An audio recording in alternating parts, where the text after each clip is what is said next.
कथा है, मुझे इतनी प्रिय लगती है, श्रीनाथ जी के प्रति मेरा प्रेम बढ़ा इस कथा को सुनकर के। मैं सुनाऊं आपको। आगरा में श्री कृष्णदास जी बाजार खरीदने, कुछ खरीदने सामग्री गए थे श्रीनाथ जी की सेवा के लिए।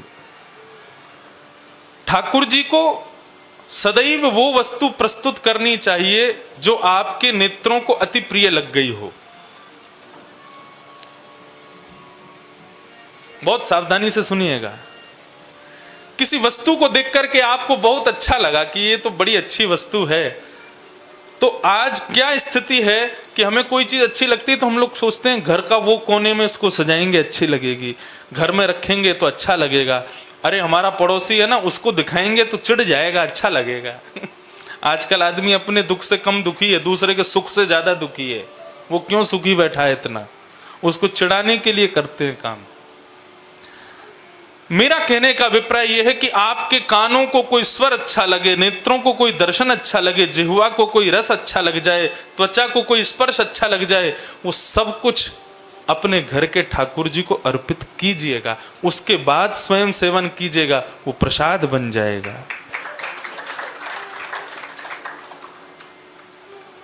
श्री कृष्णदास जी एक बार दिल्ली गए तो दिल्ली में जलेबी बन रही थी। जलेबी देख करके कृष्णदास जी मन में सोचने लगे, मुंह में पानी आने लगा।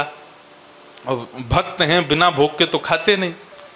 मन में सोचने लगे क्या करूं, कैसे करूं, और ये तो हमारे लाल जी को मिलनी चाहिए। मतलब भक्त का लक्षण क्या है, उसका मन यदि किसी वस्तु पे आ जाए तो वो ये विचार ना करे मेरा मन आया, वो सोचे मेरे लाल जी का मन आ गया है, मेरे ठाकुर जी को प्रिय लग गई है। अयोध्या में आज भी कई ऐसे संत हैं, वो ऐसा नहीं कहेंगे कि हमें टिकिया खाने का मन है, वो कहेंगे अपने राम जी को टिकिया बहुत पसंद है, अपने लाल जी को भल्ला बहुत पसंद है, अपने लाल जी को दही बड़ा बहुत पसंद है। इस प्रकार से वचन निकले तो अच्छा है। ठाकुर जी को प्रिय है ऐसा कहकर के किसी वस्तु का सेवन करोगे, वो भोग नहीं माना जाएगा, वो प्रसाद ही माना जाएगा, वो सांसारी भोग नहीं रह जाएगा। फिर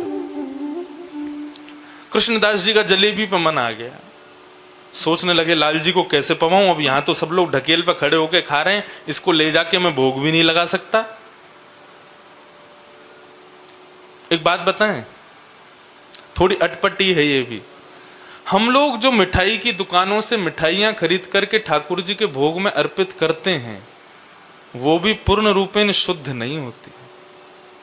आपसे पहले किसी ने लेकर के खा ली है, वहीं से उठाई गई मिठाई किसी के मुख में चली गई, और वहीं 2 घंटा बाद आप गए वो मिठाई ले जाके राधा रमन जी को अर्पित कर दी, उसको राधा रमन जी स्वीकार नहीं करते। इसलिए वैष्णवी परंपरा में स्वयं सिद्ध करके ठाकुर जी को अर्पित किया जाता है, पूर्ण रूपेण शुद्ध हो। कृष्णदास जी ने सोचा कि तुरंत गोवर्धन निकलूंगा और स्वयं अपने हाथों से जलेबी बना करके अपने लाल जी को अर्पित कर दूंगा। शाम का समय होते होते गोवर्धन पहुंचे, सारी सामग्री खरीद करके ले गए कि जलेबी बनाने के लिए जो जो सामग्री चाहिए सब कल सवेरे बना के राजभोग में ठाकुर जी को दूंगा। लेकिन कृष्णदास जी के मन का भाव, शाम को शयन के दर्शन के लिए जैसे ही गिरिराज पर्वत पर ऊपर गए हैं, गिरिराज जी का दर्शन करने लगे, मन में चिंतन चल रहा है कल जलेबी बनानी है, जलेबी का भोग लगाना है, कल जलेबी उत्सव करना है ठाकुर जी का। जैसे ही शयन के कपाट खुले हैं, कपाट खुलते ही क्या देखते हैं, श्रीनाथ जी की उठी हुई भुजा के ऊपर जलेबियां रखी हुई। कृष्णदास जी के नेत्र सजल हो गए। आरती के पश्चात ठाकुर जी को देख करके रुदन करने लगे, बिहाग राग गाने लगे। ठाकुर जी ने अपने हाथों से कृष्णदास के मुख में जलेबी पधरा दी है।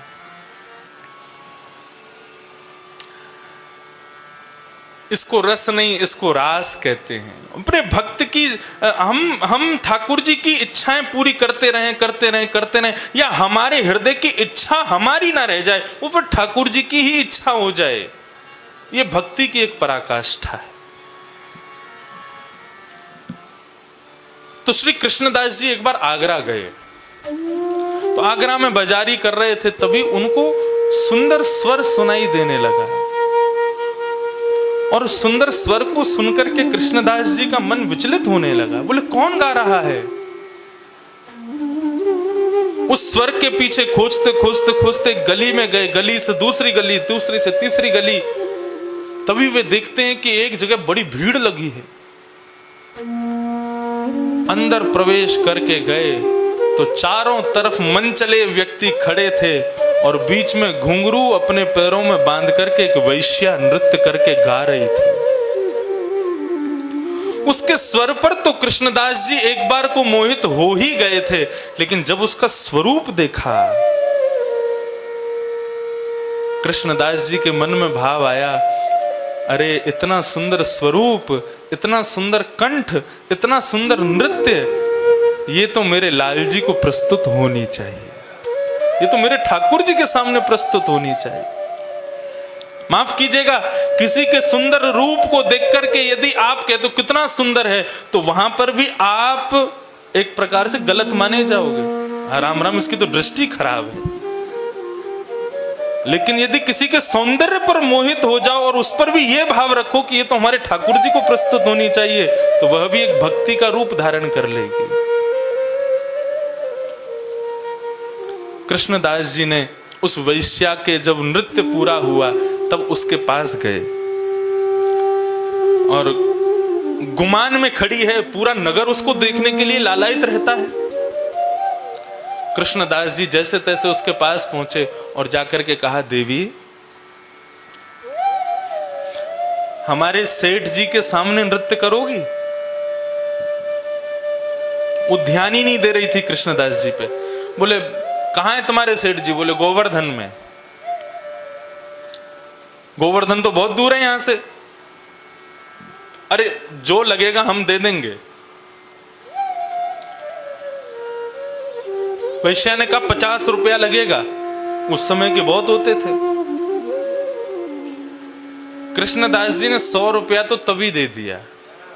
बोले 100 रुपया तुम पहले रख लो और फिर जब हमारे सेठ जी के सामने नाच लोगी, वो प्रसन्न हो जाएंगे, तो उसके बाद जो उनकी इच्छा होगी वो दे देंगे तुमको। वो 100 रुपया देख करके बोले ये तो केवल ऐसे ही तुम्हारे एडवांस समझ लो, रख लो अपने पास। वैश्या तो मोहित हो गई। बोले यहां तो मुझे लगता है इतना धन मिलेगा कि मुझे फिर किसी से मांगने की जरूरत नहीं। जब सेठ जी का सेवक इतना उदार है तो सेठ जी कितने उदार होंगे। कब चलना है? बोले कि कल सवेरे प्रातःकाल ब्रह्म बेला में चलेंगे और शयन के हमारे सेठ जी सोएंगे, शयन के समय तक हम पहुंच जाएंगे, तब तुम नृत्य करके दिखाना। ठीक है। प्रातःकाल बैलगाड़ी लेकर के कृष्णदास जी पहुंच गए और वैश्या को साथ बैठा करके ले जा रहे हैं और मनी मन कृष्णदास जी ठाकुर जी का चिंतन करते जा रहे हैं। लाल जी आज आप प्रसन्न हो जाओगे, आपकी सेवा के लिए एक अद्भुत कंठ आ रहा है, एक अद्भुत स्वरूप आ रहा है, एक अद्भुत नृत्य आ रहा है, सब ठाकुर जी को अर्पित। शाम का समय पहुंचे, वैश्या तैयार होकर के मंदिर में पहुंची। अभी तक भी उसको नहीं पता था मैं कोई मंदिर में हूं। कृष्णदास जी से बोलती, कहां है आपके सेठ जी?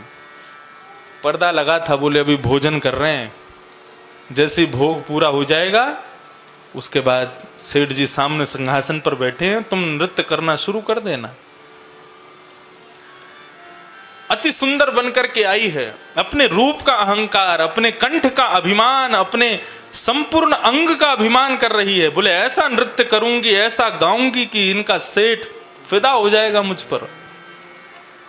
लेकिन उसको क्या पता था कि फिदा कौन होने वाला है।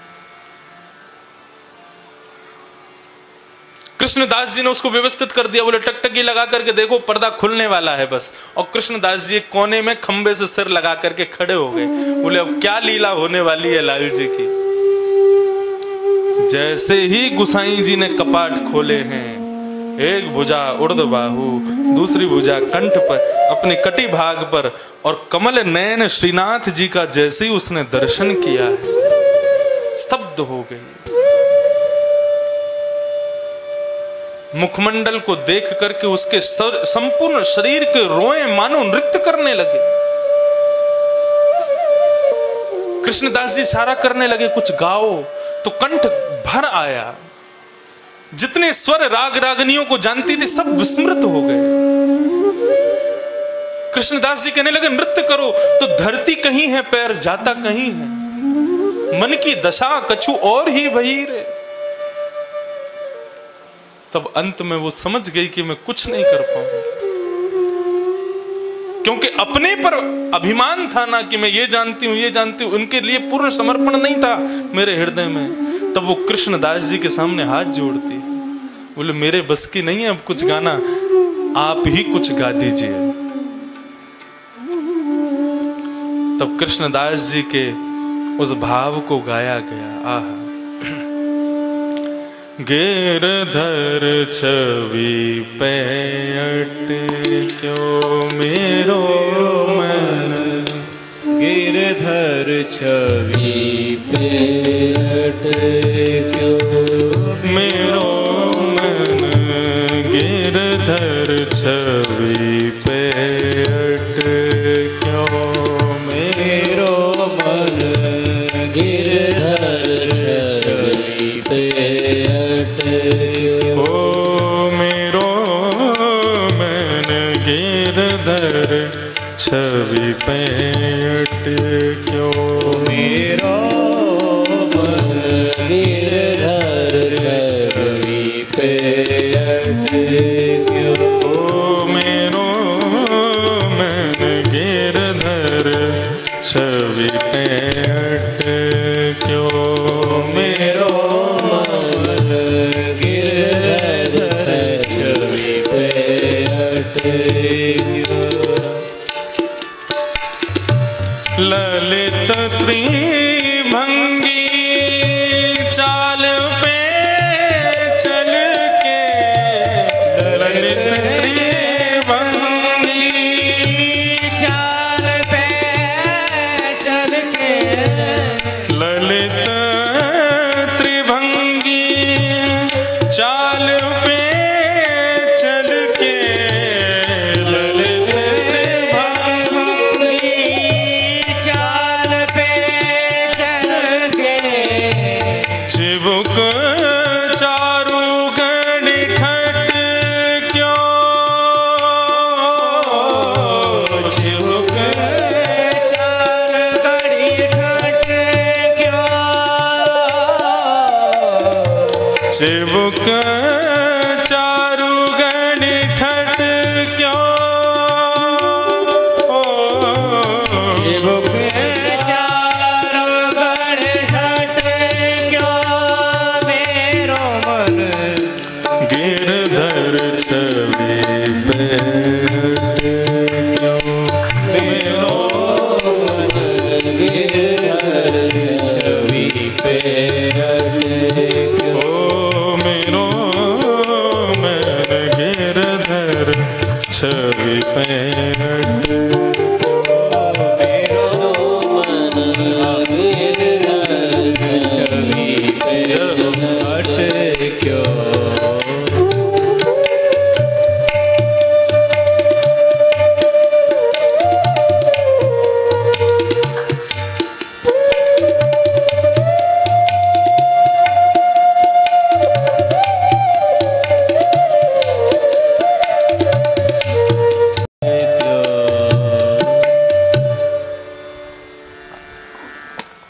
उस वैश्या ने कृष्णदास जी से निवेदन किया कि आप गाओ। जब कृष्णदास जी ने पद गाना शुरू किया है तो मानो कृष्णदास जी ठाकुर जी की ओर नहीं देख रहे हैं। बहुत ध्यान से सुनिएगा, इस संपूर्ण पद का अर्थ अद्भुत है। कृष्णदास जी ठाकुर जी की ओर नहीं देख रहे थे, उस वैश्या के मुखमंडल को देख करके उसको पढ़ रहे थे कि इसके मन में क्या चल रहा है, और तब गा रहे थे। ललित त्रिभंगी चाल पे चल के, चिबुक चारु गणी ठट ठट क्यों। कृष्णदास जी उसके मुख पर पढ़ रहे हैं, वो वैश्या कहना चाह रही है इसकी ये जो सामने तुम्हारे सेठ जी खड़े हैं ना, इनकी जो ललित त्रिभंगी स्वरूप है, ये ललित त्रिभंगी शब्द का अर्थ क्या होता है? त्रिभंग, त्रिभंग माने 3 जगह से टेढ़े, सिर भी टेढ़ा, कमर भी टेढ़ी, पाम भी टेढ़े, सब टेढ़े ही टेढ़े हैं। बोले त्रिभंगी चाल जो है, ये त्रिभंगी लली जो मेरे सामने खड़े हैं, इन पर मेरा चित्त ऐसे ऐसे अटक गया है जैसे चिंबक पर लोहा चिपक जाता है। चिंबक पास रख दो तो लोहा के पास चिंबक को ले जाना नहीं पड़ता, चिंबक के आते ही लोहा कहीं भी हो वहां से अपने आप दौड़ करके चिपक जाता है। तो ऐसे ही वो कह रही है, मानो जैसे इनकी ललित त्रिभंगी ये जो चिंबक वाली स्वरूप है, इस पर मेरा मन जैसे लोहा चिंबक पर चिपक जाता है। चिबुक चारु गड़ी ठटक्यो, चिपक गया है। सजल श्याम घन वरण लीन है, फिर चित अनत न भटक्यो। नाचते नाचते कृष्णदास जी ने इशारा किया, बोले बस हो गया, अब चलो वापिस तुमको आगरा छोड़े आए, जहां तुम नाचती थी वहीं छोड़े आए। तब उसके मुखमंडल कहता है, सजल श्याम घन वरण लीन है, इन्होंने जिसका वरण कर लिया है, फिर चित अनत न भटक्यो, अब मेरा कहीं और जाने का मन है ही नहीं। कृष्णदास जी बोले, तो फिर यहीं रहोगी, क्या करोगी? अब क्या मन है? बोले यहां रहने का भी मन नहीं है। तो फिर तुम्हारा मन क्या है? उसके नेत्र लाल पड़ जाते हैं, रोने लग जाती है, हाथ पांव कंपन करने लगते हैं। तब कृष्णदास जी से मानो इशारे में कहती है कि मैं इस शरीर से इनकी सेवा नहीं कर सकती। इस शरीर को ना जाने कितने लोगों ने उपभोग करके अब दूषित कर दिया है, झूठा कर दिया है, और झूठी वस्तु ठाकुर जी की सेवा में नहीं जा सकती। अब तो मेरा एक ही मन है, शरीर अपवित्र है लेकिन आत्मा परम शुद्ध होती है। कृष्णदास जी स्तब्ध हो गए, तुम क्या कहना चाहती हो? बोले कि बस अब परायण करना चाहती। कृष्णदास किए प्राण न्योछावर।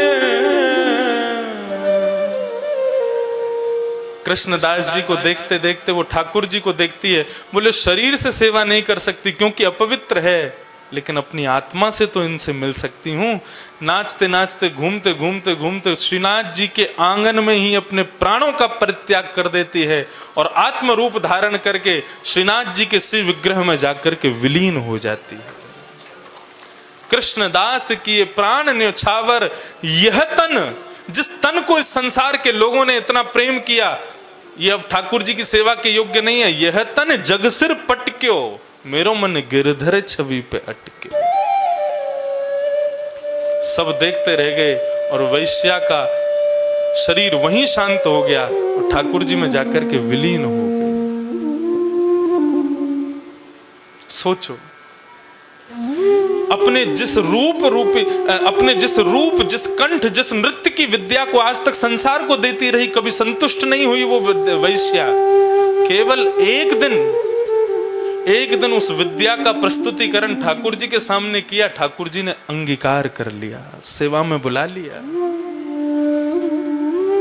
और थोड़ी देर में श्रीमद् वल्लभाचार्य जी आदि समस्त वैष्णव जनों को दर्शन हुआ। क्या?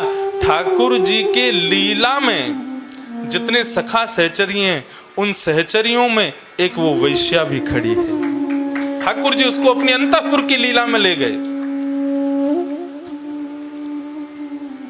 विद्या, कहने का अभिप्राय केवल इतना है, जिस विद्या को ठाकुर जी ने सुसंपन्न करके आपको दिया है, उस विद्या का प्रस्तुतिकरण उन्हीं के लिए कीजिए, संसार के लिए मत कीजिए। आपकी पाक विद्या बहुत अच्छी है, मैं आपको बहुत बड़ी गूढ़ रहस्य की बात बता रहा हूं। यदि हाथ से भोजन बहुत अच्छा बनता है तो आपको नाम जप की जरूरत नहीं है, आपको तीर्थ यात्रा करने की जरूरत नहीं है, और एक बार को बोलूं सत्संग की भी जरूरत नहीं है। बस भोजन इतना स्वादिष्ट बना के ठाकुर जी को पवाओ, ठाकुर जी उसी से रीझ जाएंगे, उसी से आपके हो जाएंगे। लेकिन बनाओ इसी भाव से कि मैं अपने लाल जी के लिए बना रहा हूं।